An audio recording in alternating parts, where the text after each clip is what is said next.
Welcome everybody, my name is Matt Brady. I'm the winemaker here at Cellar Wine Company, and today we are introducing our three-part Cellar tasting series that we're doing this year. Our first event in April, we're going to feature the 2014 vintage wines. Now that these wines are 10 years old, it's a great opportunity to look back and look at the 2014 vintage, see how the wines have aged, and really enjoy some of these wines while they're at their peak.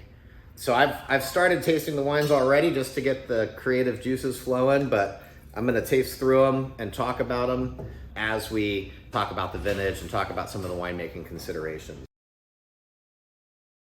I've got the Las Hermanas 2014 in my glass. Las Hermanas vineyards on the very far west side of Santa Rita Hills.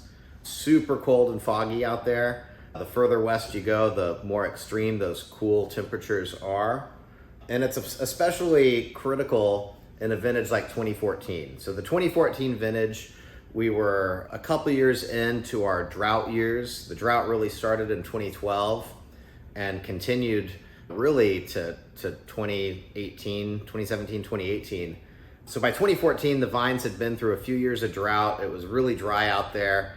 It was also an extremely hot year. We had a run of hot vintages, 13, 14, and 15. In 2014, it was really warm, but the saving grace of the vintage was that there was a higher than average yield. And even though it was super hot out there, that higher than average crop level helped buffer. It added some buffer capacity to the vineyard's ability to take that heat. If there's more fruit out there to ripen, it takes more energy to do so. And so while 2014, it was a hot vintage and it does demonstrate some of those characteristics of a hot vintage, a lot of primary fruit, really flashy, sexy wines that are super easy to enjoy. That higher crop level really mitigated some of the risk factor by keeping the wines in balance. So we didn't get extreme ripeness or over ripeness. So we got that kiss of sunshine in 2014 without any of the issues of having compromised fruit due to over ripeness. Additionally, we're talking about those really cool vineyards like where Las Hermanas is on the west side of 246, where Rancho La Viña is on the west side of Santa Rosa Road. And those more western vineyards are naturally insulated from the extreme heat, because even though it gets a lot hotter than normal, when you're on the far west side of the AVA, it is a little cooler, and the vineyards are naturally protected by that. I love this wine. The 2014, I've always thought the 2014s are just fun and zippy and really easy to like. Now that they've gotten a little older, it's really cool because they still have some of that energy and that flashy fruit. There's still just a shade of flashy fruit left in these wines, but they're really starting to build the complexity and build all those secondary and tertiary flavors that really make the wines just super classic, really elegant, but just yummy and easy to drink as well. So we're on Rancho La Viña now, 2014.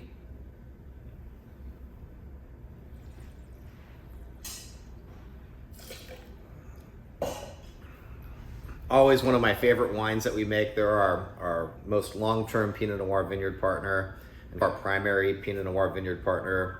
The Rancho La Viña always has a great combination of savoriness and spice, and the 2014, pretty much its whole life it's been this juicy, lush, sort of decadent wine that goes down really easy, and it still has some of that upfront primary fruit, but it's rounded a corner in the last year or two in a positive way, and it's finally, it took 10 years, but it's finally started to turn into an older wine. And it's really, I think this wine is tasting better at this moment than it ever has. It's got the best of both worlds. It's still super youthful and racy and exciting, but it's got that extra complexity that you get, once you peel back the fruit and start to look, underneath.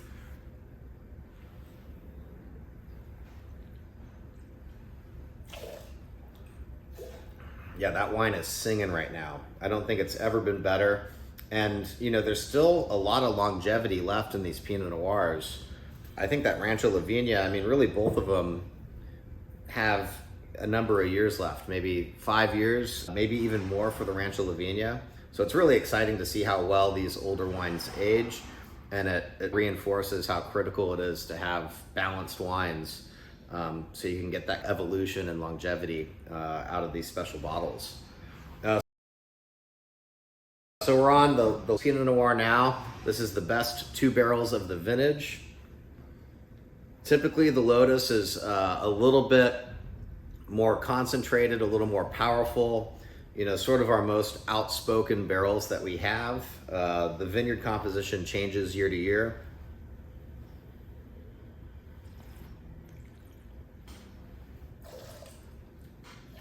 And it just has this really silky smooth mouthfeel, really powerful flavors. The finish goes on for a while. I'm still chewing on it now.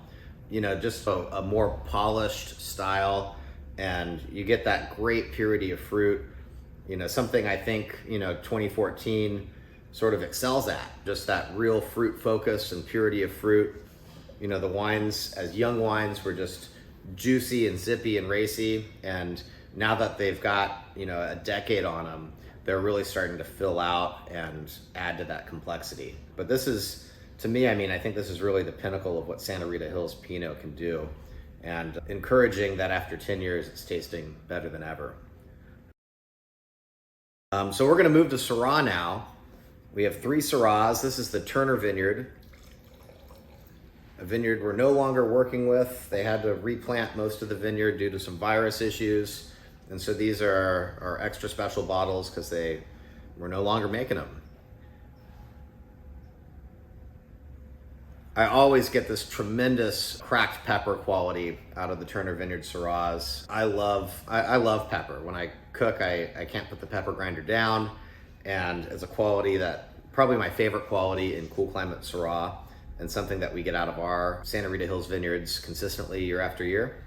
The nice thing about a warmer vintage with a little bit more primary fruit with Syrah is our style of Syrah that uses a lot of stem inclusion. Both of these Syrahs, the Melville and the Turner Vineyard, 100% whole cluster fermentation. That really adds a huge spice and savory focus to the wines, which I love for the complexity and just how unique those qualities are to cool climate Syrah. But in a warmer vintage, having that little extra bit of juicy fruit in there, I think really balances out some of those non-fruit driven qualities. And the Turner's singing. It's in a great spot right now. I wouldn't be able to tell you that this is a 10-year-old wine if I tasted it blind, because it still has so much youthfulness. It still has a lot of upfront fruit, and it's just backed up by all that savory, spicy complexity.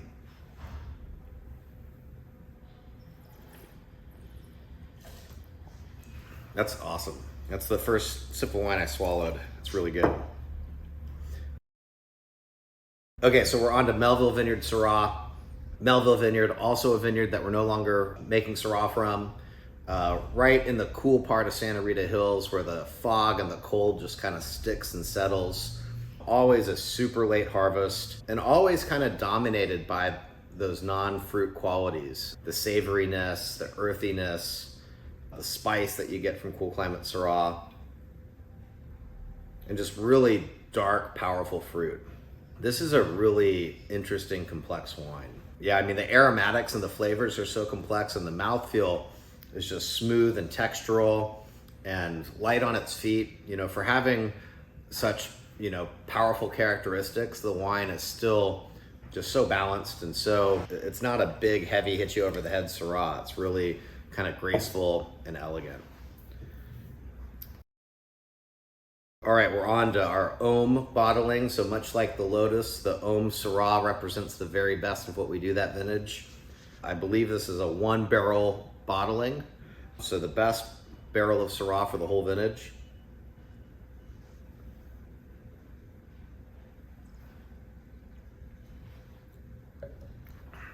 Yeah, and similar to the style with the Lotus, the Ohm is really defined by that kind of polished mouthfeel and that extra purity of fruit and that extra depth that you get from, that best barrel in the lot. It's really showing great right now. It's still pretty structured. All of these Syrahs, I was talking about how the Pinots have a lot of life in them. The Syrahs really have a lot of life in them. I mean, 5 years, an additional 5 years easy on the Syrahs. I mean, with the structure in this ohm bottling, I bet we're drinking this in 2034, talking about how it's still showing really well. And it's really exciting to make wines with such longevity here in the Central Coast. And I think it's a testament to the quality of the wines being produced here in Santa Rita Hills.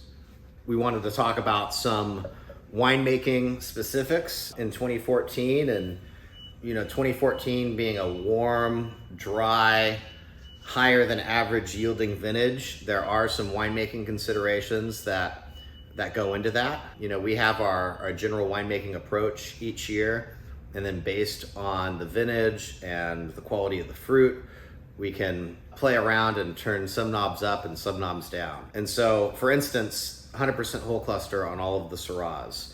That's something that we do some vintages, but not all vintages.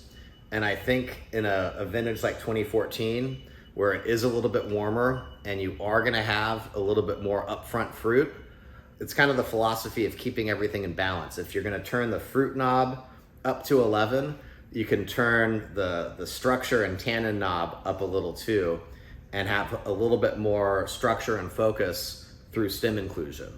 Basically, stem inclusion, the more stuff there is to integrate into, the better it's going to integrate and the better the wine's going to show. And so in a year where there's just gobs of fruit like 2014, throwing a little extra spice and structure in there with the whole cluster is a really effective way to make the wines better balanced. Conversely, with the Pinot Noirs, it's a totally different ball game with Syrah and Pinot Noir in a warm vintage. In a warm year, Pinot Noir, because it's an early ripener, is really more impacted by the heat. Whereas Syrah, particularly Santa Rita Hills cool climate Syrah, those grapes barely get ripe in a normal vintage. They're late ripening grapes. We often pick at the end of October, right as the canopy is falling off. And so having a little extra heat in the growing season isn't necessarily a bad thing for Syrah. And let's see, I kind of lost my train of thought there. Into the growing season, heat. We were talking about whole cluster. Oh yeah. For Syrah, in a warm year, the extra amount of whole cluster is really effective because it helps balance out that extra fruit. For Pinot Noir in a warm year, we're pretty much harvesting our grapes a little bit earlier than expected or earlier than is optimal. That earlier pick date, it does give you some of that upfront flashy fruit, but what it doesn't give you is more concentration, particularly in a higher yielding year. And so the 2014s, to me, as young wines, were slightly one-dimensional, really easy to like, but just kind of fruity, fun wines that didn't have the depth or the stuffing that you get out of more moderate vintages. But tasting these wines with 10 years of age on them, it's really forced me to reconsider that opinion or that perspective, because once that primary fruit dies down, there really is a lot of depth to these wines. It's just kind of masked by that primary fruit.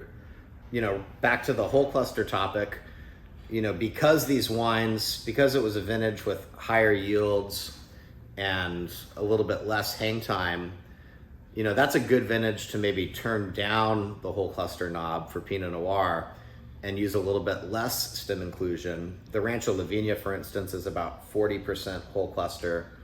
Typically that wine is more like 2/3 whole cluster. But because the 2014 Pinots didn't have that same density as young wines, taking the stem inclusion back a notch helped the wines maintain better balance. And, particularly as young wines, but even, 10 years later, they're just remarkably balanced in terms of the kind of the fruit, the sweet, the savory, and the spice elements in these wines. All right, so now that I've tasted through these wines, I am just blown away at how well these wines are showing. 2014, 10 years old, they still have a lot of life left, but I truly think these wines are kind of at their peak right now and firing on all cylinders. It's really exciting to see a vintage with 10 years on it show so well and have so much character. So I'm really excited to share all these wines with our club members and Samsara fans. You guys are all invited to come taste with us April 6th for the 2014 tasting. Please sign up now. If you have any questions, get a hold of us. My brain will be here and available for picking, and I'm really excited to share these wines with everybody and answer lots of cool questions. So cheers, thank you.